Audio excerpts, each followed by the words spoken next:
Psychopathy. The word itself sends shivers down our spines, conjuring images of ruthless killers and heartless manipulators. But what exactly is psychopathy? It's a personality disorder characterized by a distinct set of traits. These traits include a lack of empathy and remorse, superficial charm, manipulativeness, and a disregard for rules and social norms. Psychopaths are often perceived as cold and calculating individuals. They have a diminished capacity for empathy, meaning they struggle to understand or share the emotional experiences of others. This emotional detachment allows them to manipulate and exploit others without feeling guilt or remorse. Their superficial charm and charisma often mask their true nature, making them appear charming and trustworthy. However, it's crucial to remember that not all psychopaths are criminals. While some may engage in criminal behavior, many others live seemingly ordinary lives. They may excel in professions that require ruthlessness, such as business or politics, where their lack of empathy can be advantageous. The key takeaway here is that psychopathy exists on a spectrum. Not every individual with psychopathic traits will exhibit violent or criminal behavior. There are varying degrees of psychopathy, and its manifestation can differ significantly from person to person. Hollywood has long been fascinated by psychopaths, portraying them as villains in countless films and TV shows. From the chilling Hannibal Lecter to the cunning Patrick Bateman, these characters captivate audiences with their intelligence, charisma, and utter lack of remorse.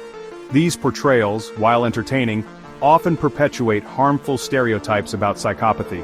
They create a distorted image of psychopaths as inherently dangerous and violent individuals, always lurking in the shadows, plotting their next move. This sensationalized depiction ignores the reality that many psychopaths are not criminals, and never will be. In reality, psychopathy is far more nuanced than Hollywood would have us believe. It's not simply about committing heinous acts, it's about a specific set of personality traits that influence how individuals interact with the world and those around them.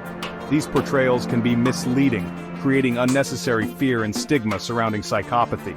It's essential to separate fact from fiction and recognize that real-life psychopathy is far more complex than the cinematic stereotypes. James Fallon, a neuroscientist studying the brains of psychopaths, never imagined he would find himself staring at his own brain scans, realizing he shared their neurological patterns. It was during a research project that Fallon stumbled upon this shocking self-discovery.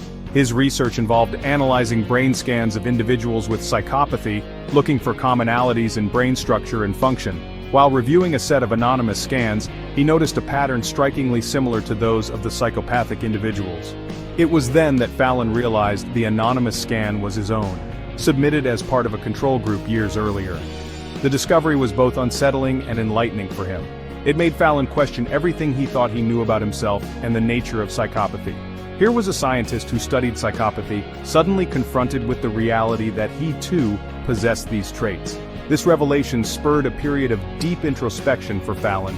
He began to examine his own behavior and personality traits, searching for signs of psychopathy that had always been present but never fully acknowledged.